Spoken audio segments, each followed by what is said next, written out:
चलिए, आज हम एक बहुत ही इम्पॉर्टेंट टॉपिक पे डिस्कशन करने जा रहे हैं। जैसा कि हमने आपको उत्तर प्रदेश लेबर लॉ वाले लेक्चर के एंड में भी बताया था कि हम एक वेल रिसर्च्ड आउट लेक्चर लेकर के आएंगे। विजाग में जो गैस लीक हुई, दैट इज़ स्टायरीन गैस का जो लीकेज हुआ, क्या है इस टॉपिक में और क्या क्या हमें कवर करना है। पहले हम इसकी पृष्ठभूमि को समझ लेते हैं। हम हर तरह से इसकी डिटेलिंग आपको करके देंगे। पृष्ठभूमि इसकी ये बनती है कि 7 मई सुबह 3:45 पे 3:45 AM, तो एक तरह से भोर से थोड़ी पहले ही ऐसा कहा जाता है कि स्टायरीन गैस लीक हो गई। तो styrene gas is very important, इसके बारे में अभी हम चर्चा करेंगे। स्टायरीन गैस लीक हो गई और उसकी वजह से वहाँ पर सुबह होते हुए खबरें इधर उधर पहुँची हैं, लेकिन आसपास लगभग 5 ऐसे गांव थे, हज़ारों लोग वहाँ पर बसते हैं। जगह है आंध्र प्रदेश। आंध्र प्रदेश में कोस्टल टेरिटरी है, दैट इज़ द विशाखापट्टनम शहर है। उससे 15 किलोमीटर की दूरी पर ही गोपालपट्टनम नाम की जगह है। वहाँ पर आर वेंकटपुरम नाम का गांव है, जहाँ पर ये स्टायरीन का प्लांट लगा हुआ था। इसे LG पॉलीमर्स के नाम से जाना जाता है जो प्लांट है।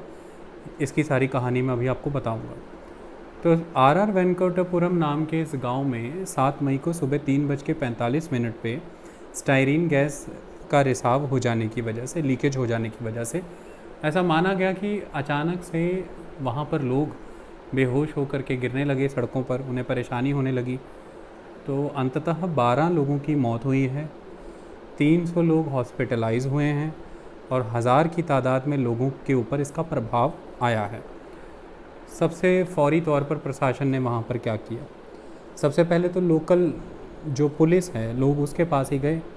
पुलिस ने अपने लेवल पर जो भी कार्रवाई करनी थी करी। सुबह 5:30 बजे के अराउंड जो रीजनल ऑफिस वहाँ पर अवेलेबल था नेशनल डिज़ास्टर मैनेजमेंट अथॉरिटी का, उसके अंदर NDRF आता है, नेशनल डिज़ास्टर रिस्पांस फोर्स।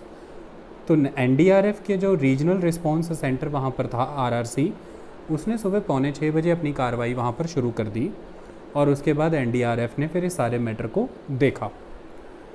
प्रधानमंत्री के द्वारा नेशनल डिज़ास्टर मैनेजमेंट अथॉरिटी के तौर पर बातचीत की गई, NDMA की मीटिंग बुलाई गई।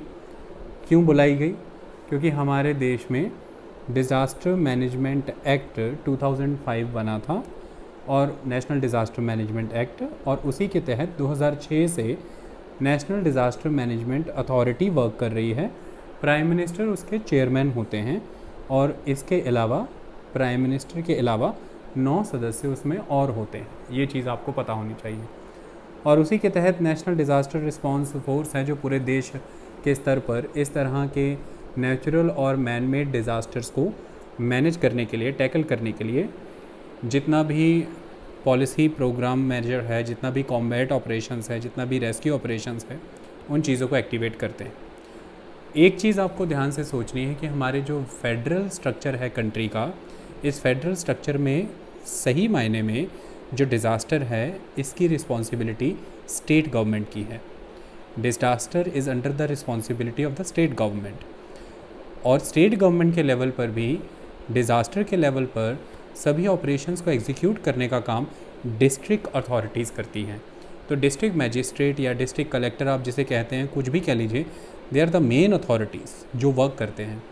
तो सेंट्रल गवर्नमेंट जो है वो पॉलिसी गाइडलाइन बनाती है, फाइनेंशियल और टेक्निकल असिस्टेंस प्रोवाइड करने का काम करती हैं, लेकिन एक्चुअली एग्जीक्यूटिव बॉडी के तौर पर जो काम करते हैं वो डिस्ट्रिक्ट लेवल पर डिस्ट्रिक्ट अथॉरिटीज़ हैं। और मेनली ये सारा काम काज जो है ये स्टेट गवर्नमेंट के अंदर आता है। हमारी कंट्री के फेडरल पॉलिटिकल स्ट्रक्चर में यही नियम है। NDMA के बारे में मैंने बताया, NDRF के बारे में बताया, और ये सारा सिस्टम मैंने आपको बताया कि केंद्र, राज्य और लोकल लेवल पर ये कैसे मैनेज होता है। अब आते हैं वापस से स्टायरीन के ऊपर कि सुबह 3:45 पे जब स्टायरीन रिलीज़ हुई, लोगों को ये समस्याएं हुई, तो हुआ क्या असल में, इसके बारे में जानना होगा। स्टायरीन के कुछ और भी नाम हैं, उन नामों के बारे में मैं आपको बताता हूँ। आपको वो लिखना है तो मैं आपको डिक्टेट करता जाऊँगा, आप वो लिखना। स्टायरीन को इथाइनिल बेंजीन के नाम से भी पुकारा जाता है, इथाइनिल बेंजीन। इसे विनाइल बेंजीन के तौर पर भी पुकारा जाता है और फिनाइल एथीन। तो ethynyl benzene, vinyl benzene, phenyl ethene, in technical जिसे आप कहते हैं केमिस्ट्री के नेम, इन नेम से स्टायरीन को पुकारा जाता है। कई बार क्वेश्चंस आ जाते हैं मल्टीपल चॉइस क्वेश्चन में, उसमें एक ऑप्शन रहता है कि इसके और भी ये नाम हैं। ये एक ऑर्गेनिक केमिकल कंपाउंड है। ऑर्गेनिक केमिकल कंपाउंड क्या है वो अभी समझ आ जाएगा जब मैं आगे आपको बताऊंगा। ये हाईली फ्लेमेबल होता है। ये एक पॉइजनस गैस है जब ये जलना शुरू करती है। तो आपने सुना होगा डीजीपी का ये बाइट भी था कि ये अपने आप में स्टायरीन उतनी पॉइजनस नहीं है, लेकिन इसके जो बाय प्रोडक्ट्स हैं, इससे बनने वाले जो कुछ कंपाउंड्स हैं, दे कैन बी वेरी पॉइजनस। तो ऐसे में ये एक फ्लेमेबल या फिर इनफ्लेमेबल वर्ड यूज़ होता है। तो बेहद ज्वलनशील पदार्थ है, जलने की टेंडेंसी ये रखती है। पहली बात, इसकी स्मेल, इसकी फ्रेगरेंस स्वीट होती है। ये स्वीट स्मेल है। जब ये बहुत ज़्यादा कंसनट्रेटेड हो जाए तो फिर ये हार्ड स्मेल प्रोवाइड करती है, अदरवाइज ये स्वीट स्मेल है। ये कलरलेस होती है और अदरवाइज पॉइजनस होती है, बट टेम्परेचर राइज होने पर when it starts burning then ultimately ये पॉइजनस हो जाती है। आई बात समझ में? So it is colourless, smell is sweet, but high concentration पे हार्ड स्मेल हो जाती है। अदरवाइज पॉइजनस है, बट हाई टेम्परेचर पे जब बर्न होना शुरू हो तो ये पॉइजनस हो जाती है। ये इसकी क्वालिटीज़ हैं। अब होता क्या है, ऐसा कहा जाता है कि इसका बॉइलिंग पॉइंट काफ़ी हाई है। नॉर्मल वाटर की बात करें तो वाटर का बॉइलिंग पॉइंट 100 डिग्री सेंटीग्रेड है। क्या होता है बॉइलिंग पॉइंट? सिंपल भाषा में समझाता हूँ मैं आपको। देखिए, सपोज़ कीजिए आपने एक बीकर में वाटर रखा, आपने उसे नीचे से बर्नर से बर्न करना शुरू किया। अब हम जब यहाँ पे एग्जिस्ट कर रहे हैं ना, तो हम पर एक एटमॉस्फेरिक प्रेशर लग रहा है all the time, because atmosphere is composed of the gases, moisture and so many other things. तो there is ultimate pressure on our body. Likewise वो जो लिक्विड आपने बीकर में रखा है उस पर भी प्रेशर लग रहा है। अब आपने जब उसको बर्न करना शुरू किया उस लिक्विड को, तो वो टेम्परेचर, जिस टेम्परेचर पे वो जो लिक्विड है वो गर्म हो रहा है, तो उसके जो वेपर बनेंगे, जिस टेम्परेचर पे वेपर प्रेशर एटमॉस्फेरिक प्रेशर को एक्सीड कर जाता है, मतलब जो भाप है उसका दबाव, ये जो एटमॉस्फेयर है पर्यावरण के दबाव से अधिक हो जाए, that temperature is called the boiling point when the water starts boil. Okay, तो ऐसे में ये बहुत टेक्निकल था, मैंने एक डेफिनेशन लेकिन सरल भाषा में है कि बॉइलिंग पॉइंट वो पॉइंट है जिस पॉइंट पर जो वाटर है उसका जो वेपर प्रेशर है वो एटमॉस्फेयर प्रेशर को ओवरपावर कर जाएगा या एक्सीड कर जाएगा। और सरल भाषा में जिस तापमान पे पानी उबलना शुरू कर दे उसे बॉइलिंग पॉइंट कहते हैं। मोस्टली इसे 100 डिग्री सेंटीग्रेड से माना जाता है, लेकिन स्टायरीन गैस का boiling point almost 145 degree Celsius है। स्टायरीन गैस का ये नॉर्मल 20 डिग्री सेल्सियस या 20 डिग्री सेंटीग्रेड टेम्परेचर तक लिक्विड फॉर्म में ही रहती है। तो इसको ऑलवेज टेम्परेचर मेंटेनेंस एटमॉस्फेयर में रखने की ज़रूरत है। अभी जब कंपनी ऑफिशियल्स ने प्रिलिमिनरी इंक्वायरी यहाँ पे की है, तो उस प्रिलिमिनरी इंक्वायरी में ये पाया गया है, प्राइमा फेसी ये पता चला है कि इसके टेम्परेचर को मेंटेन करने के लिए इसके साथ जो रेफ्रिजरेटर टैंक अटैच किए जाते थे, वो रेफ्रिजरेटर्स में शायद कोई टेक्निकल ग्लिच आ गया जिसकी वजह से इसका 20 डिग्री सेंटीग्रेड टेम्परेचर मेंटेन नहीं हो पाया। किसका टेम्परेचर मेंटेन नहीं हो पाया? वो जो प्लांट है जिसे आप एलजी पॉलीमर का प्लांट बता रहे हैं, वहाँ पर ऐसा बताया जाता है कि 5000 टन के 2 स्टायरीन के टैंक थे, 5000 टन के, जिनमें ऐसा कहा जाता है कि उस समय में एक में लगभग 3000 टन के अराउंड और एक में लगभग 1800 टन के अराउंड स्टायरीन था। तो उनके साथ एक रेफ्रिजरेटर अटैच रहता है जो उनके टेम्परेचर को मेंटेन रखता है। और ऐसा पाया गया कि रेफ्रिजरेटर में ग्लिच आने की वजह से टेम्परेचर 20 डिग्री सेल्सियस पे मेंटेन नहीं रह पाया, और जब टेम्परेचर राइज हुआ है तो साइंटिस्ट बोलते हैं कि इसका ऑटो पॉलीमराइजेशन हो गया। अब ऑटो पॉलीमराइजेशन क्या होता है मैं आपको वो समझाऊंगा ताकि आपको हर बात क्लैरिटी से समझ में आए। सबसे पहले तो एक टर्म बहुत इम्पॉर्टेंट है, जब आप अखबार आज पढ़ रहे हैं, न्यूज़पेपर सुन रहे हैं, तो साइंटिस्ट ये कह रहे हैं कि स्टायरीन मोनोमर टैंक यानी कि SM टैंक। तो क्वेश्चन ये राइज होता है कि मोनोमर क्या होता है। ये बहुत इम्पॉर्टेंट एस्पेक्ट है। जब मोनोमर पता लगेगा तो पॉलीमर का क्वेश्चन राइज होगा, पॉलीमर समझ आएगा तो पॉलीमराइजेशन समझ आएगा, और पॉलीमराइजेशन जब समझ आ जाएगा आपको तो ऑटो पॉलीमराइजेशन समझ आ जाएगा। सबसे पहले समझते हैं अपन पॉलीमर क्या होता है। देखिए, आप फल की दुकानों पे गए होंगे कभी, आपने देखा होगा एक टोकरी में कितने सारे संतरे, एक टोकरी में कितने सारे चीकू, कितने सारे सेब पड़े रहते हैं ना, और कुछ टोकरियों में कितने सारे अंगूर पड़े रहते हैं। वो जो अंगूर, चीकू, सेब, संतरे की टोकरा है पूरा, उसे समझ लीजिए कि वो पूरा का पूरा एक पॉलीमर है। वो क्या है? पॉलीमर। 2 वर्ड से ये बनता है, पॉली और मेरोस, तो पॉलीमर्स। आई बात समझ में? तो अब जब पॉलीमर का जिक्र हमने किया तो उसमें से अगर आप एक संतरा उठा लेते हैं तो वो मोनोमर है। वो पॉलीमर था, सारे संतरों का टोकरा, और एक अकेला उठाया तो monomer. It is a Greek word. Greek भाषा में मोनो का मतलब होता है वन, सिंगल, और मर का मतलब मैरोज, मैरोज का मतलब पार्ट, तो वन पार्ट। मतलब ये है कि अगर मैं उसी टोकरे से अभी एक एक संतरा उठा के कहीं और रखूं, तो एक एक सिंगल मोनोमर अगर मैं रखूं और उन मोनोमर्स को मैं आपस में अरेंज कर दूं, तो एक नया पॉलीमर क्रिएट हो जाएगा। इसी तरह से मोनोमर और पॉलीमर का रिश्ता है। तो फिर यहाँ पे मोनोमर का मतलब क्या है? मोनोमर मॉलिक्यूल है। तो इसे मैं मॉलिक्यूल ना कह के मोनोमर क्यों कह रहा हूँ, समझाता हूँ।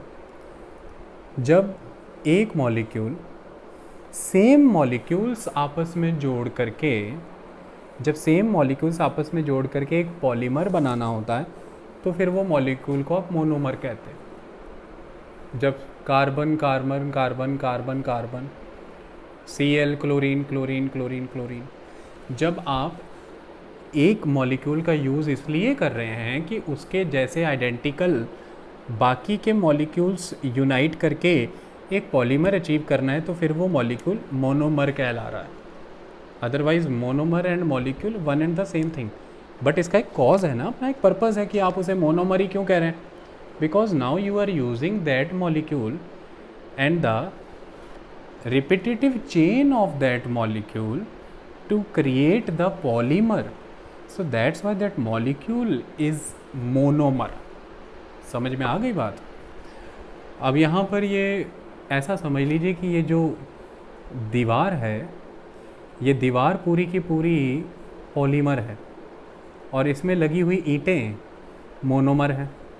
लेकिन मोनोमर मैंने अभी बताया मॉलिक्यूल है, तो मॉलिक्यूल भी तो अपने आप में किसी से बना होगा, एटम से। मॉलिक्यूल बनता है एटम से। एटम ही तो इम्पॉर्टेंट है ना भाई। एटम का ही तो आदान प्रदान होगा, तो एक बॉल या एक संतरा दूसरे संतरे से जुड़ेगा, तभी तो फिर जुड़ जुड़ करके एक पॉलीमर बना देंगे ना। तो इनके अंदर भी एटम्स हैं। जैसे ईंटें जो हैं, ब्रिक्स जो हैं, ब्रिक्स के अंदर भी तो मटेरियल है ना, मिट्टी, रेता। जब उसे भी तोड़ेंगे तो उसके अंदर से भी मटेरियल निकलेगा। उस मटेरियल से बनी ब्रिक्स यानी कि मोनोमर। वो मटेरियल क्या था? Ultimately atoms. तो एटम से बना मोनोमर यानी कि मॉलिक्यूल।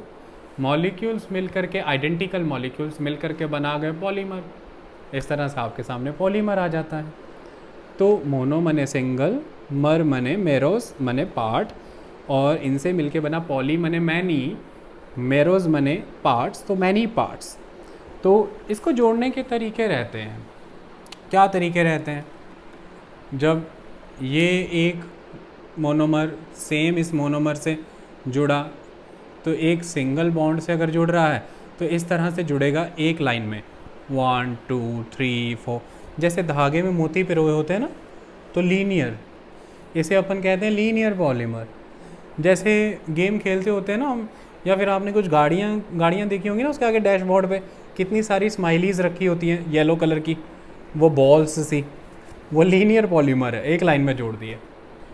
अगर इसके अलावा और तरीका क्या है, तो एक मोनोमर यहाँ, उसका एक बॉन्ड इस तरह से जोड़ करके एक मोनोमर यहाँ जोड़ दिया,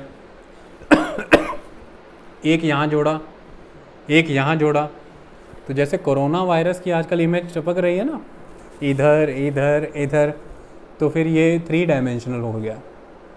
वो पहला जो था सिंगल बॉन्ड कनेक्टिविटी था, ये डबल बॉन्ड कनेक्टिविटी हो गया। इस तरह से या तो ये लीनियर हो जाएगा या मल्टी डायमेंशनल हो जाएगा, 3 डायमेंशनल जिसे अपन कह देते हैं। तो इस तरह से एक से दूसरी, दूसरे तीसरे गेंद चिपक करके पॉलीमर बना देती है। तो मोनोमर्स का इस तरह से पॉलीमर बनाना ही क्या प्रोसेस है, पॉलीमराइजेशन। पॉलीमराइजेशन। और ये अपन क्यों अचीव करते हैं, इसको अचीव करने के कुछ कारण हैं। उसके कारण को समझने के लिए पहले एक चीज़ समझनी पड़ेगी कि ये जो मोनोमर होते हैं, ये सोर्सेस कहाँ हैं इनके। ये नेचुरली भी मिलते हैं, ये आर्टिफिशियली भी आते हैं। नेचुरली भी आते हैं, आर्टिफिशियली भी आते हैं। जैसे एक बहुत इम्पॉर्टेंट मोनोमर है इथाइलिन। इथाइलिन ये हमें पेड़ पौधों सब्जियों इनसे भी मिल जाता है, लेकिन हम इसे लैब में भी बना सकते हैं बड़ी क्वांटिटी में। तो समझ लो हमने इसे आर्टिफिशियली लैब में बना लिया। अब कितने सारे इथाइलिन जोड़ लेंगे तो क्या बन जाएगा, पॉली इथाइलिन।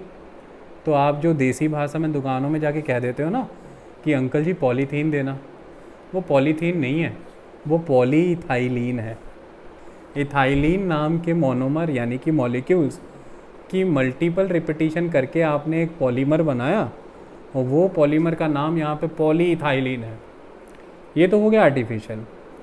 इस तरह से नेचुरल भी होता है। आपकी बॉडी में डीएनए होता है ना, वो जो डीएनए वो एक पॉलीमर है। डीएनए एक पॉलीमर है। उस डीएनए के अंदर उसके बिल्डिंग ब्लॉक्स भी तो हैं, यानी कि मोनोमर्स हैं। उन्हें न्यूक्लियोटाइड्स कहा जाता है, उन्हें न्यूक्लियोटाइड्स कहा जाता है।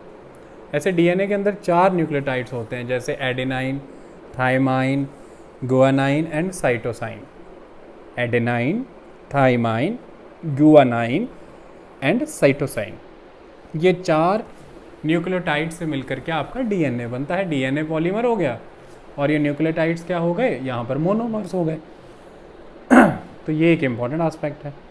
इस तरह से आप आर्टिफिशियल और नेचुरल पॉलीमर से एवरीडे डील करते हैं सोसाइटी के अंदर, ये एक इम्पॉर्टेंट चीज़ है।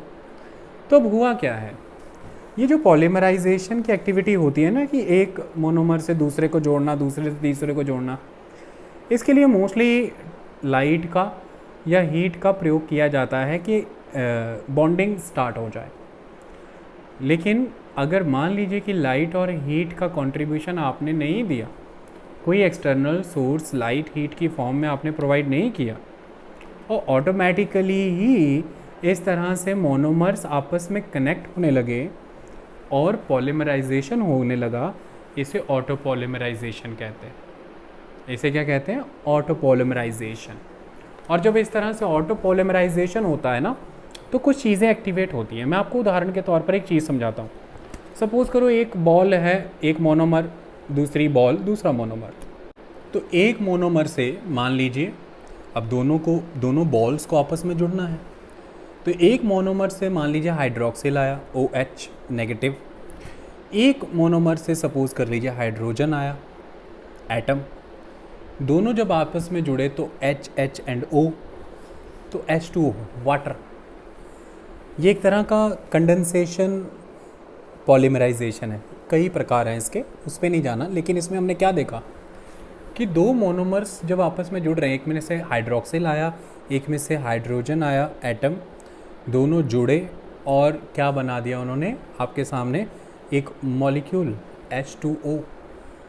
तो ऐसे में जब टेम्परेचर राइज हुआ, उन जो पर्टिकुलर वहाँ पर टैंक पड़े हुए थे स्टायरीन के, जिसे आप स्टायरीन मोनोमर टैंक्स के तौर पर जानते हैं, तो वहाँ पर जब टेम्परेचर राइज हुआ रेफ्रिजरेशन के ख़राब होने की वजह से या उसमें कोई ग्लिच आने की वजह से, तो फिर ऑटो पॉलीमराइजेशन इस तरह से हुआ कि जो मोनोमर्स हैं उनमें आपस में ऑटोमेटिकली बॉन्डिंग होनी शुरू हो गई और उस बॉन्डिंग की वजह से वेपर्स क्रिएट होने शुरू हो गए, क्योंकि बॉन्डिंग होने के लिए कुछ चीज़ों का एक्सचेंज होगा ना। तो जब ये वेपर हुए हैं, वेपर क्रिएट हुए हैं, इसे कहा गया है वेपराइजेशन। जब ये वेपर्स क्रिएट हुए हैं तो इन्होंने उन टैंक्स के ऊपर दबाव किया, दबाव बनाया, क्योंकि वेपर बाहर आना चाहेंगे, जैसे प्रेशर कुकर से बाहर आना चाहते हैं तो प्रेशर कुकर पे तो सीटी लगी होती है तो वहाँ से गैस बाहर आ जाती है।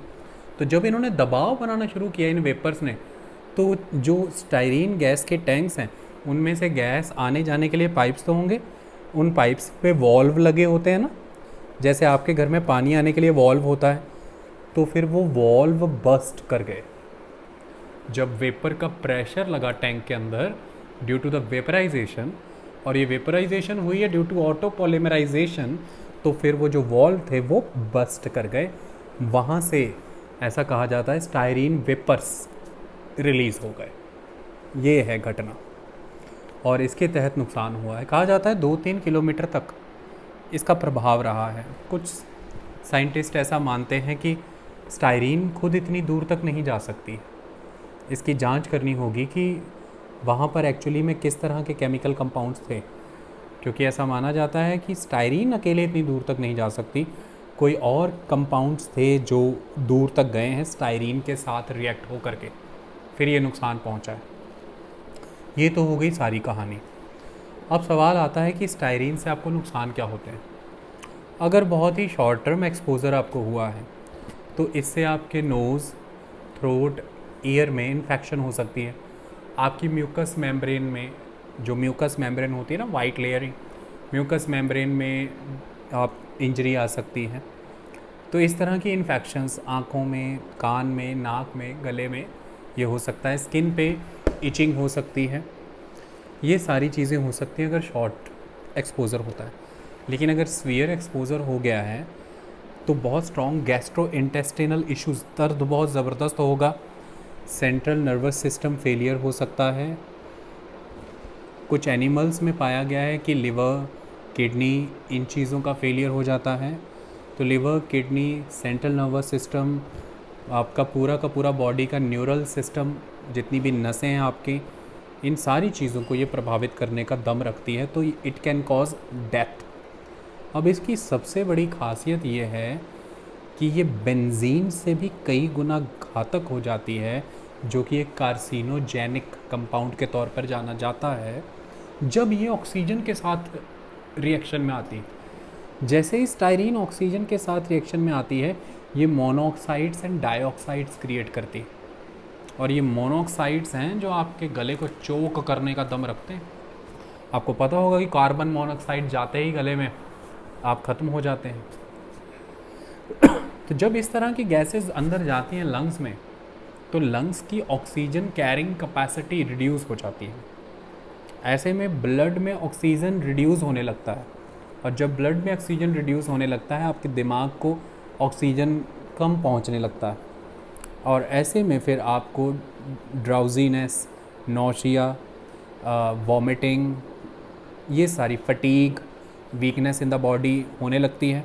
कुछ केसेस में जब ये ज़्यादा ही रिड्यूस हो जाता है ऑक्सीजन टू द ब्रेन, आप बेहोश भी होके गिर जाते हैं, और कुछ में फिर डेथ हो जाती है। जैसे जानवर वहाँ पड़े थे, उनके मुंह से झाग निकली थी। तो when that gas will occupy your air passages, your alveoles in the lungs, then there will be reduced strength of the lungs to carry the oxygen, and ultimately they will less transfuse the oxygen to the bloodstream. Then there will be less transportation of the oxygen to your brain and other tissues, so there will be less functioning of the body. There will be fatigue, nausea, drowsiness, weakness in the body, everything. So these are the aspects. ये problems आपको आती है। कुछ case studies में ऐसा पाया गया है कि ट्रायल्स तो लिए हैं, लेकिन क्लियर कट एविडेंसेस अभी नहीं मिले कि इसका ल्यूकेमिया इससे कोई संबंध है, लिम्फोमा से संबंध है, जैसे कैंसर और अदर चीज़ों से संबंध है। लेकिन ऐसा माना गया है कि कुछ कंपनीज़, कुछ फैक्ट्रीज़ में औरतें काम करती पाई गई हैं जो इन गैसेस से रिलेटेड कंपनीज़ हैं, वहाँ पे उन औरतों का अबॉर्शन रेट ज़्यादा पाया गया है। ये देखा गया है कि अबॉर्शन रेट ज़्यादा है और चाइल्ड कंसीव करने की टेंडेंसी, कैपेसिटी कम है उनकी बॉडी में।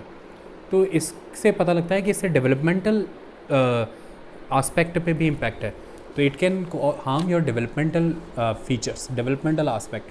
तो डेवलपमेंटल आस्पेक्ट को इम्पैक्ट करता है, एक्टिव हेल्थ को इम्पैक्ट करता है, सेंट्रल नर्वस सिस्टम को, आपके ऑर्गन जैसे कि किडनी, लिवर, इन चीज़ों को, और आपके न्यूरोलॉजिकल सिस्टम को हार्म करता है अगर ज़्यादा देर तक, लंबे समय तक परसिस्टेंट एक्सपोजर रहता है इसका। तो इस तरह से, और कुछ स्टेजेस में कहा जाता है कि it can be carcinogenic also, कि कैंसर भी हो सकता है। तो ये तो होगी इसकी चीज़ें।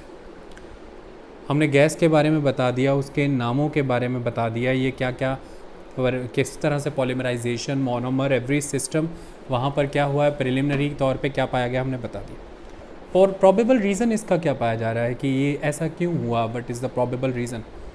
तो प्रॉबेबल रीज़न इसका ये पाया जा रहा है कि लॉकडाउन रहा लंबे समय तक। हालांकि इनके ऊपर आरोप भी हैं, कुछ अखबार आरोप लगा रहे हैं कि सरकारी तंत्र का, Andhra Pradesh pollution control board का इस कंपनी के ऑफिसर्स के साथ कॉल्यूजन था, जिसकी वजह से इसे असेंशियल एक्टिविटीज़ के तहत परमिशन दे दी गई थी लॉकडाउन के दौरान भी काम करने की। ये तो एक पहली चीज़। दूसरी चीज़, आंध्र प्रदेश सरकार कहती है कि हमने 50 पासेस इनको दिए थे ताकि 25-25 की स्ट्रेंथ में इनका स्टाफ टेक्निकल जाया करे रोज़, और जो मेंटेनेंस वर्क है वो करता रहे। लेकिन अब जब सरकार ने लॉकडाउन के तहत कुछ इंडस्ट्रीज़ को रियायतें दी और वो दोबारा शुरू हुई, तो 40 दिन के बाद जब दोबारा कहते हैं कि भाई काम शुरू हुआ, तो फिर ये सारी चीज़ें आई हैं।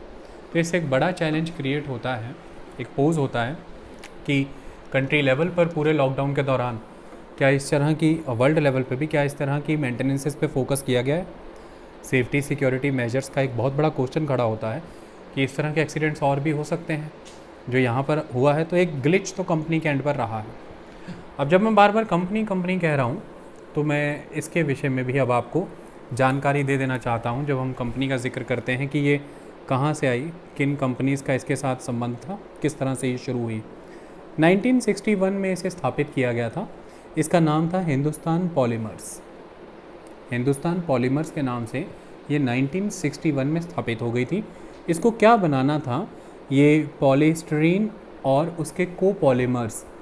तो अभी मैंने बताया कि गैस है स्टायरीन जो लीक हुई, किससे, एक लिक्विड से। लिक्विड था स्टायरीन, वो स्टायरीन लिक्विड वेपराइज हो गया, तो उसे आप कह रहे हैं styrene gas. It is a liquid but it is a volatile liquid. It is a volatile liquid, एकदम से ही गैस के वर्जन में चला जाएगा और फिर वापस से लिक्विड के वर्जन में भी आ जाएगा। ये एक इम्पॉर्टेंट आस्पेक्ट है। दूसरा इम्पॉर्टेंट आस्पेक्ट, पॉलीस्टायरीन। तो अभी मैंने वही वर्ड यूज़ किया ना, पॉलीमर ही बन रहे हैं, तो स्टायरीन के पॉली, मैनी, तो पॉलीस्टायरीन। तो पॉलीस्टायरीन बनाने के लिए इसे यूज़ किया जाना था और उसके कोपॉलीमर्स उससे मिलते जुलते। इसके बाद इसे 1978 में मर्ज कर दिया गया, किसके साथ, यूनाइटेड ब्रेवरीज की कंपनी जिसका नाम था मैकडॉवल एंड कंपनी लिमिटेड। तो 1978 में ही उसके साथ मर्ज हो गई। 1997 में इसका टेक ओवर कर लिया गया, किसके द्वारा, साउथ कोरिया की एक बहुत बड़ी कंपनी, आप सब जानते हैं, घरों में फ्रिज आप उसका यूज़ करते हैं, एलईडी एलसीडीज, एलजी। तो साउथ कोरिया की ये बहुत बड़ा जायंट है, इलेक्ट्रॉनिक जायंट है। तो एलजी के साथ, एलजी ने इसको टेक ओवर कर लिया 1997 में। नाम रखा LG polymers India private limited, LGPI, LG polymers India private limited. 1997 जुलाई में इसके द्वारा ये किया गया। और वो क्या बना रहे थे आज की डेट में, ये पॉलीस्टीरीन एंड एक्सपेंडेबल पॉलीस्टीरीन यहाँ पर फॉर्म कर रहे थे। कंपनी कह रही है कि पर्टिकुलरली हम इंडिया में जो प्रोडक्ट बना रहे हैं एज समय, वो क्या हैं, फ़ैन ब्लेड्स। फ़ैन ब्लेड्स यहाँ पर क्या हैं, ध्यान से समझें। पंखे वगैरह आप चलाते होंगे, फराटे वगैरह, उनके फाइबर के ब्लेड्स आपने देखे होंगे ना, 1 2, बहुत पहले होता था लोहे वगैरह के, लेकिन अब वो नहीं है। या फिर आपने क्रिस्प एयर देखे होंगे, एग्जॉस्ट फैंस देखे होंगे वाइट कलर के, उनके ब्लेड्स आपने देखे होंगे।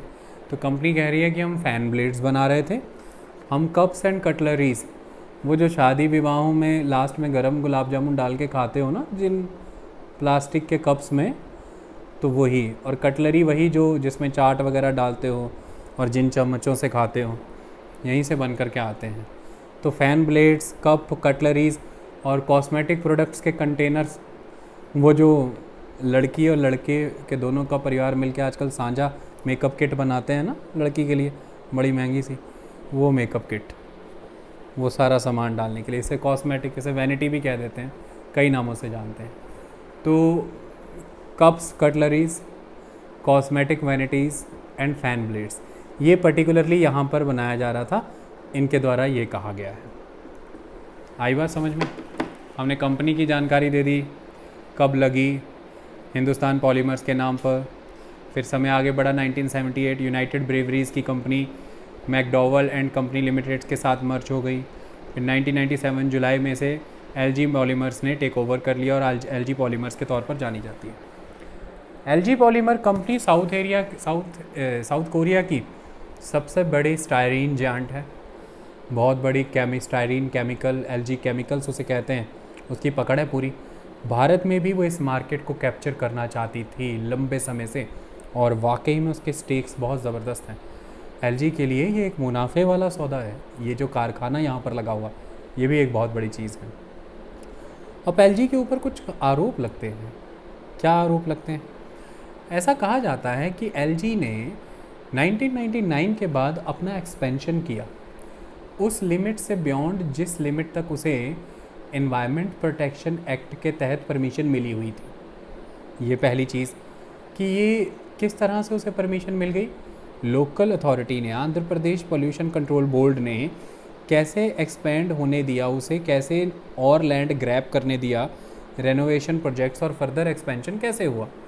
दूसरा इम्पॉर्टेंट इस पर आरोप लगता है कि इसने जो प्रोडक्ट्स हम बनाते हैं ना, उसकी भी एक अप्रूवल होती है कि उसका इन्वायरमेंट पे इम्पैक्ट क्या आएगा। तो इन्वायरमेंट इम्पैक्ट असेसमेंट होता है हमारे देश में, इसके लिए इन्वायरमेंट इम्पैक्ट असेसमेंट रूल्स या इन्वायरमेंट इम्पैक्ट असेसमेंट नोटिफिकेशन 2006 है। उसके बेसिस पर ही आप कोई भी प्रोडक्ट मिक्स जो यूज़ कर रहे हैं वो वहाँ पे रजिस्टर होता है।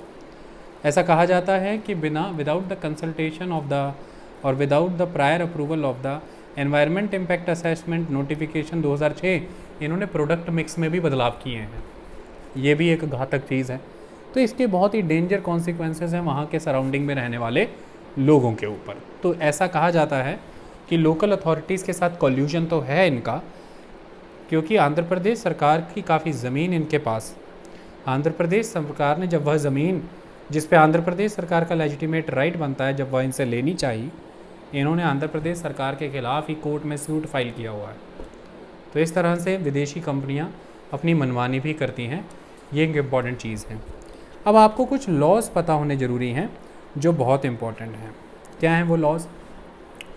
देखिए, ये एक हज़ार्डस, मैंने अभी बताया पॉइजनस गैस है, ये हज़ार्डस प्रोडक्ट के साथ डील कर रही है company.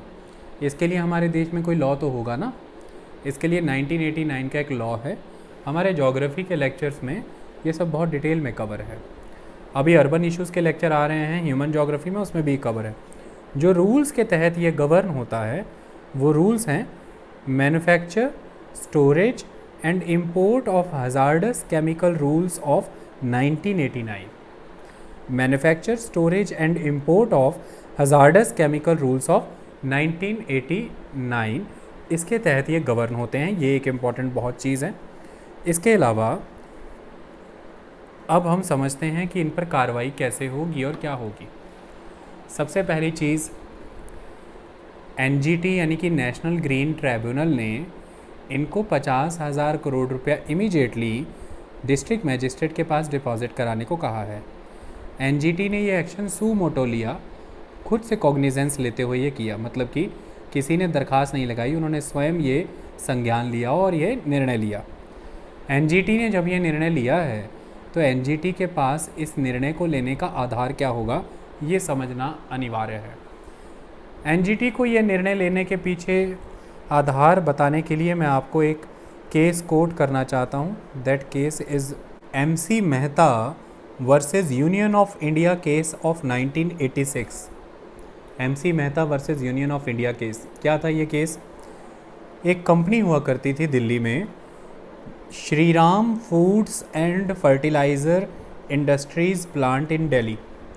Shriram foods and fertiliser industries plant in Delhi. इसके तहत इस कंपनी से oleum gas, OLEUM, oleum gas का रिसाव हुआ और इस ओलियम गैस के रिसाव की वजह से दिसंबर 1985 का ये मामला है, जिसके तहत एक पर्सन की डेथ हुई और कई लोग हॉस्पिटलाइज हुए। इसी के तहत ये MC Mehta versus union of India 1986 का निर्णय आया। इसके तहत एक कंसेप्ट निकल करके आया, absolute and strict liability. Absolute and strict liability. अब इनको दो तरह से देखिए, एक है एब्सोल्यूट लायबिलिटी, एक है strict liability. MC Mehta versus union of India 1986 के केस से भारत में बहुत strongly absolute liability concept follow होना शुरू हो गया। क्या मतलब है इस बात का? LG कंपनी किसी भी लेवल पर खुद का किसी भी ग्राउंड पर बचाव नहीं कर सकती, क्योंकि एब्सोल्यूट लायबिलिटी सिस्टम कंट्री में एग्जिस्ट करता है। मतलब जितने भी लोगों की मौत हुई, जितने भी लोगों को हेल्थ डिफेक्ट आए हैं, उन सभी की जिम्मेदारी LG कंपनी को लेनी होगी एज एन कंपनसेशन। तो LG कंपनी को भारी भरकम कंपनसेशन उन्हें देना होगा। MC मेहता 1986 का केस एब्सोल्यूट लायबिलिटी के तहत ये पुख्ता करता है। अब इसके तहत आपको यह है कि अगर किसी तरह की कोई नेग्लिजेंस हुई है कंपनी में, उस नेग्लिजेंस की वजह से अगर किसी तरह का हज़ार्डस एक्ट परफॉर्म हुआ जिससे लोगों की सेहत या उनके मानसिक संतुलन या उनकी संपत्ति को कोई नुकसान पहुंचा है, उसकी जिम्मेदारी उस कंपनी की बनती है जिसके एंड पर ये हुआ। और इस एब्सोल्यूट लायबिलिटी की खासियत ये है कि आपको यह प्रमाणित भी करने की आवश्यकता नहीं कि नेग्लिजेंस हुई है, क्योंकि गैस का रिसाव होना अपने आप में नेग्लिजेंस है। तो आपको किसी तरह के प्रमाण करने की आवश्यकता नहीं है। तो ये एक MC मेहता का निर्णय बहुत ही ज़बरदस्त निर्णय था, जिसमें एब्सोल्यूट लायबिलिटी कंसेप्ट उभर करके आया। इसके पहले सिस्टम एग्जिस्ट करता था स्ट्रिक्ट लायबिलिटी। वर्ल्ड लेवल पर काफ़ी हद तक स्ट्रिक्ट लायबिलिटी कंसेप्ट एग्जिस्ट करता है। भारत लायबिलिटी के लॉज काफ़ी सख्त फॉलो करता है। स्ट्रिक्ट लायबिलिटी के तहत आपको कुछ हद तक कुछ सेफ्टी, कुछ एग्जम्पशंस मिल जाते हैं। उनमें जैसे एक्ट ऑफ गॉड का एक आधार ले लिया जा सकता है। LG पॉलीमर्स कोर्ट में ये कह सकती है कि भाई due to act of God lockdown चल रहा था कोविड-19 की वजह से, और उस लॉकडाउन की वजह से हम अपना प्लांट प्रॉपर मेंटेन नहीं कर पाए और उसकी वजह से ये घटना घटित हुई है। तो इसमें हम पूरी तरह से इस फॉल्ट पे नहीं हैं, लेकिन सही मायने में आप कहें तो स्ट्रिक्ट लायबिलिटी कंसेप्ट अब इंडिया में एग्जिस्ट ही नहीं कर रहा। एब्सोल्यूट लायबिलिटी कंसेप्ट एग्जिस्ट कर रहा है, जिसके तहत एक्ट ऑफ गॉड और अदर रीजनिंग के बेसिस पर आप किसी तरह की सेफ्टी या एग्जम्पशंस नहीं ले सकते हैं। ये एक इम्पॉर्टेंट चीज़ है। आई बात समझ में? लेकिन जहाँ पर ये एक मजबूत कानून एग्जिस्ट करता था, उसके बाद ही एक परेशानी उत्पन्न हुई 1991 में, जब public liability insurance act claims, public liability insurance act claim existence में आया। ये एक्ट क्या कहता है? ये कहता है कि किसी भी विक्टिम को, जो कि किसी भी इस तरह की हज़ार्डस कंपनी में काम कर रहा था, कोई भी डिज़ास्टर होने के 5 साल के अंदर यदि वो लोकल कलेक्टर के पास अपना क्लेम रजिस्टर करा देता है, तो लोकल कलेक्टर के पास ये ताकत है कि वो उस क्लेम को असेस करे और उस क्लेम को वाया इंश्योरेंस पे करवाए। और ये इंश्योरेंस हर उस हज़ार्डस मटेरियल में डील करने वाली कंपनी को ले के रखनी पड़ती है। तो इसका एक एडिड बेनिफिट है, जो भी विक्टिम है उसे एब्सोल्यूट लायबिलिटी के तहत तो डायरेक्टली कंपनी के एंड पे कंपनसेशन मिलने के साथ साथ जो इंश्योरेंस उन हज़ार्डस कंपनी ने अवेल कर रखी हैं, उनके तहत भी लोग, जो कलेक्टर है उसकी असेसमेंट के बाद यदि 5 साल के भीतर आपने अपने आप को अपना क्लेम वहाँ पर दर्ज करा दिया है तो पैसा मिलेगा। ये सब कुछ 1984 की अमेरिकन कंपनी यूनियन कार्बाइड के द्वारा जो भोपाल में यूनियन कार्बाइड कारखाना चलाया जा रहा था, जिससे 1984 में मिथाइल आइसोसाइनेट गैस का रिसाव हुआ, जिससे लगभग 3700 लोगों की डेथ हुई है। ऐसा कहा जाता है कि लगभग 1 लाख से ज़्यादा लोग प्रभावित हुए हैं उससे। ये सारे कानून उसी के बाद आते रहे हैं लगातार केसेस में, लेकिन यही जो 1991 का public liability insurance act claims है, ये एक तरह से MC Mehta versus union of India case जो 1986 का था, उसके तहत जो भी बेनिफिट्स मिले उनको थोड़ा न्यूट्रल डाउन करता है। क्योंकि आप यहाँ पर ध्यान से देखिए कि ये जो public liability insurance act claims है 1991 का, ये स्टेट और सेंट्रल गवर्नमेंट को पार्टी बनाने से बाहर करता है और ये सारी जिम्मेदारी इंश्योरेंस कंपनी पे ला करके डाल रहा है। और इसके तहत जो कंपनीज़ हैं जो हज़ार्डस मटेरियल में डील कर रही हैं, वो एब्सोल्यूट लायबिलिटी वाले कंसेप्ट से बचने का प्रयास करती हैं और वो public liability insurance act claims के प्रोविज़न को फॉलो होने देने में ज़्यादा प्रेफरेंस देती हैं। तो 1991 के इस public liability insurance act claims के ख़िलाफ़ एक्टिविस्ट हमेशा बोलते रहे हैं कि इसने सेंटर और स्टेट गवर्नमेंट को रिस्पॉन्सिबिलिटी से मुक्त किया, यह गलत बात है। और दूसरा, कंपनी को एक लेवल पर प्रोटेक्शन शील्ड भी दी है कि वो इस इंश्योरेंस क्लेम के प्रोसीजर को फॉलो करने की तरफ ज़्यादा जाती हैं as compare to individual company compensation बनता है। इस समय हो क्या रहा है? वो ये रहा है कि आप इसे 1984 की यूनियन कार्बाइड के मिथाइल आइसोसाइनेट के इवेंट से जोड़ करके देख रहे हैं। अभी रिसेंट इससे पहले का इवेंट अगर मैं कहूँ तो भिलाई स्टील प्लांट 2018 में एक इवेंट हुआ था। आप इसे कई इवेंट से जोड़ करके देख रहे हैं। मुद्दा ये है कि कंपनी ने अपने लेवल पर अभी क्या किया। NGT के द्वारा जब 50 करोड़ रुपए की फटकार लगाई गई तो NGT ने आंध्र प्रदेश हाई कोर्ट के रिटायर्ड जज के अंदर एक फैक्ट फाइंडिंग मिशन भी बनाया 5 मेंबर का। और इस फैक्ट फाइंडिंग मिशन को कहा गया है कि 18 मई तक आपको अपनी रिपोर्ट देनी है कि हेल्थ को, एनवायरनमेंट को और जो लोगों की प्रॉपर्टी है उसको कितना नुकसान पहुंचा। हेल्थ, एनवायरनमेंट, प्रॉपर्टी, इन चीज़ों को कितना नुकसान पहुंचा है, ये पहली चीज़। दूसरी चीज़, क्या रीज़न्स रहे जिसकी वजह से ये घटना हुई है। तीसरी चीज़, आगे फ्यूचर में ऐसी चीज़ें ना हों इसके लिए क्या आपके द्वारा सुझाव दिए जाते हैं। इन सभी चीज़ों पे ये फैक्ट फाइंडिंग मिशन काम करेगा। कंपनी ने अपने लेवल पर एक स्पेशल टास्क फोर्स गठित कर दी है और वो स्पेशल टास्क फोर्स इस समय सरकार के साथ मिलकर हर स्तर पर काम करेगी। कंपनी कहती है कि हम एक सेफ्टी सिक्योरिटी प्लेटफॉर्म क्रिएट करेंगे, असिस्टेंस प्लेटफॉर्म, जो लॉन्ग टर्म प्लानिंग करते हुए लोगों के रिहेबिलिटेशन पे फोकस करेगा, उनको दोबारा से स्थापित करने की ओर आएगा। ऐसे में कंपनी ने यहाँ पर सिंगल विक्टिम के घर जा कर के उनकी स्टेटस को फाइंड आउट करने, गवर्नमेंट ऑफिसर्स के साथ मिलकर के उनके नुकसान की जांच करने, उनकी आगे एम्प्लॉयमेंट, आगे मेडिसिन, उनकी हेल्थ और उनकी स्किल्स और बाकी रिक्वायरमेंट, वो कितने का वीक हो गए हैं बॉडी वाइज, तो आगे उन्हें कितनी का असिस्टेंस की ज़रूरत है, इन सब चीज़ों पे वर्कआउट करके उनको सपोर्ट करेंगी लंबे समय के लिए।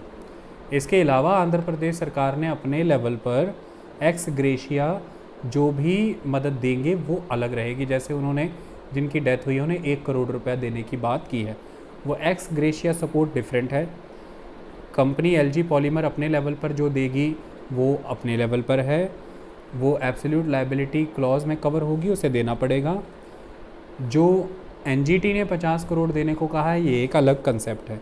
तो ये सारे लेवल पर इस तरह से चीज़ें होंगी। अभी के लिए स्टेट अथॉरिटीज़ और state authorities and LG polymers दोनों रिस्पॉन्सिबल्स हैं जिन्हें कटघरे में खड़ा किया है। इनसे सवाल पूछे जा रहे हैं कि भाई सेफ्टी मेजर्स ब्रेच हुए, ये कैसे हुआ, रेगुलर इंस्पेक्शन होनी ज़रूरी थी, तो auditing is important aspect. Auditing में वीकनेस रही है जिसके बेसिस पर ये ग्लिच आए, प्रॉब्लम आई, तो इसके लिए the government authorities are also responsible, so they can be made parties in the inspection. ये सारे NGT ने गाइडलाइंस दिए हैं और ये कहा है कि राज्य सरकार को और केंद्र सरकार को एनवायरनमेंट प्रोटेक्शन एक्ट के तहत पार्टी बना करके जांच पड़ताल की जाए ताकि आगे बढ़ा जाए, क्योंकि they are the auditors, they are the facilitator of everything, they have the responsibility to maintain the safety and security surrounding that particular area. मुद्दे की बात यह है कि इसे हमें थोड़ा लार्जर पर्सपेक्टिव में देखना होगा, ये इतना छोटा मुद्दा भी नहीं है। लार्जर पर्सपेक्टिव में इसे हम देखें तो जिस तरह से आज कोविड-19 की समस्या है, ऐसे में अर्थव्यवस्था पहले ही बहुत कमज़ोर हालात से गुजर रही है। ऑलवेज़ जब इस तरह के क्राइसिस होते हैं, जैसे कि इस समय विजाग में गैस लीक हुई, उस समय में सरकारें काफ़ी सख्त नियम बना देती हैं। लगातार वहाँ लोगों का प्रोटेस्ट भी हो रहा है कि इस कारखाने को बंद कर दिया जाए, लेकिन मुद्दे की बात यह है कि उद्योग धंधे लगने ज़रूरी हैं, उन्हें बंद करना किसी बात का हल नहीं है। तो हल और सॉल्यूशन क्या है? सॉल्यूशन ये है कि सेफ्टी सिक्योरिटी स्टैंडर्ड्स को कैसे बेटर अप्लाई किया जाए। और इस समय में जब आपकी इकोनॉमी प्रॉब्लम में चल रही है, तब तो आप और ज़्यादा इन रूल्स, इन स्टैंडर्ड्स, इन गाइडलाइंस को लेकर के सेक्रीफाइस और कॉम्प्रोमाइज़ की ग्राउंड में होंगे, क्योंकि इस समय आपका पर्पज़ ही है ल्यूर करना, अट्रैक्ट करना कंपनीज़ को कि वो आएँ, इन्वेस्टमेंट्स करें। अब ऐसे हालात में हो ये रहा है, मैंने कल भी पढ़ा है आपको, लेबर लॉज एग्जम्प्ट किए जा रहे हैं। आज भारत वहाँ खड़ा है जहाँ किसी दौर में 1990 में चाइना खड़ा था। चाइना ने 1990 में सेम यही पॉलिसीज़ फॉलो की। उन्होंने अपनी प्रोविंसेस को यह कहा कि ये आपके बीच में अब में कंपटीशन इंड्यूस किया जाएगा कि जो जितना ज़्यादा अट्रैक्ट कर सकता है इंडस्ट्रीज़ को, उसे उतनी ज़्यादा स्टेट सपोर्ट मिलेगी। डिफरेंट प्रोविंसेस ने different lucrative wages, labour laws, इस तरह की फैसिलिटीज़ दे करके इंडस्ट्रीज़ को, एनवायरनमेंट लॉज की कोई परवाह नहीं, उन्होंने कंपनीज़ को अट्रैक्ट कर लिया और वो प्रोविंसेस ग्रो करना शुरू हो गई। ऐसे में थोड़ा ही समय बीत जाने के बाद लोगों के हेल्थ स्टैंडर्ड्स, वहाँ पे जो बेसिक कम्युनिटीज़ हैं, एनवायरनमेंट, वाटर, सॉइल, एवरीथिंग और एयर पोल्यूशन, ये रैम्पेंट हुआ, जिसकी वजह से थोड़े समय पहले कंपनियाँ बंद भी करनी पड़ी वहाँ पर। इसका एक नुकसान झेलने को पड़ा। बड़े लेवल पर करप्शन भी हुई सरकारी दफ्तरों में, सरकारी बाबुओं के साथ मिल करके वहाँ के प्राइवेट एंटरप्रेन्योर में, लेकिन वहाँ की सरकार उस लेवल पर डेमोक्रेटिक नहीं है।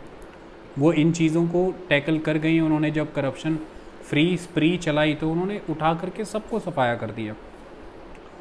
मुद्दा ये आता है, आप एक लोकतांत्रिक मुल्क हैं, आज पूरे वर्ल्ड लेवल पर एनवायरनमेंट का प्रॉब्लम एक बहुत रैम्पेंट प्रॉब्लम है, लेबर लॉज का इशू बहुत स्ट्रॉन्ग है, सोशल सिक्योरिटी की बहुत कमी है कंट्री में ऑलरेडी, अनऑर्गेनाइज्ड सेक्टर बड़े लेवल पर ग्रो कर चुका है। ऐसे में एक एंथुसिज्म, एक कंपटीशन डिफरेंट स्टेट्स के बीच में कंपनीज़ को अट्रैक्ट करने का इस तरह के एक्सीडेंट्स को निमंत्रण देता है।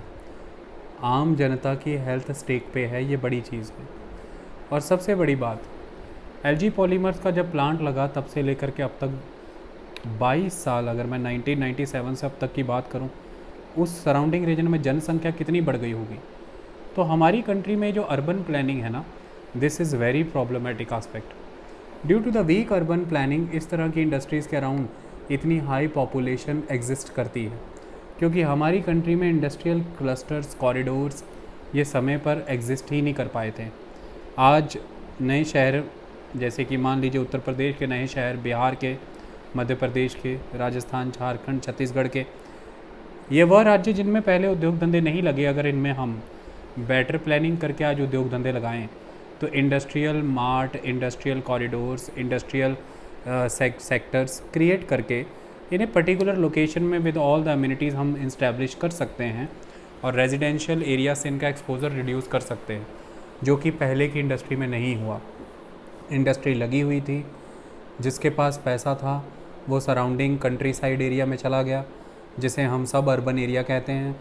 जो कामकाजी लोग थे, जो गरीब लोग थे, जो वर्कर लेबर के तौर पर थे, वो उन्हीं कारखानों के आसपास ही बसे रह गए और आज भी उन स्मोक स्टॉक्स और उन विकट परिस्थितियों को वो झेल रहे हैं, जिसका उदाहरण आप यहाँ पर देख सकते हैं। प्रभावित हुए तो वही 5 गांव, और उनमें भी वह जानवर जो सड़कों पर घूम रहे थे और वो लोग जो आम सा जीवन बिता रहे थे।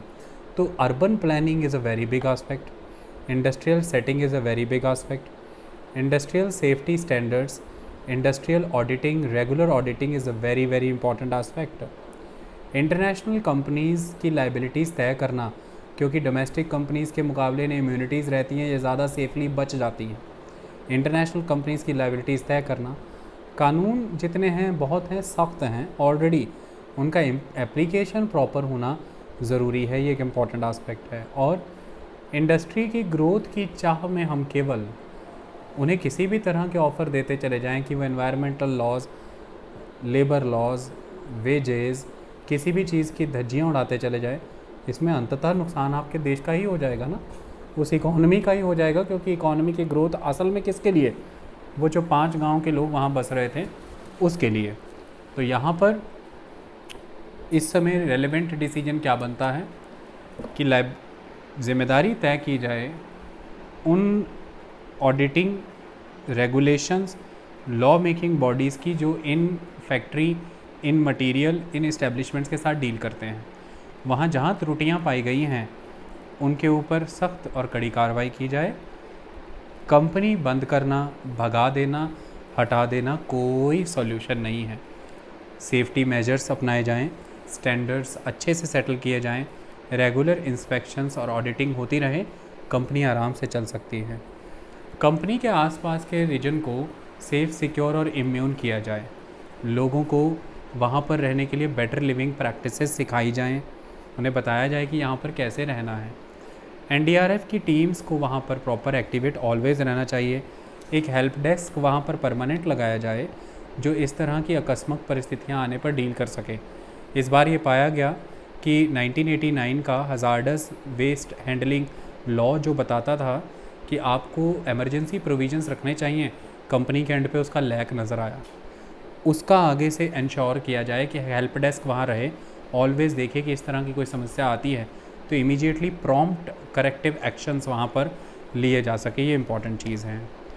नॉर्मल से अंत में ये बता देना चाहता हूँ कि जब ये हुआ तो सरकार ने गाइडलाइन यही इशू की कि आप दूध पिएं, बनाना खाएं, जैगरी यानी कि गुड़ वगैरह खाएं, इससे गला तरल हो जाएगा। खूब सारा पानी पीजिए, गैस का इफ़ेक्ट न्यूट्रल हो जाएगा।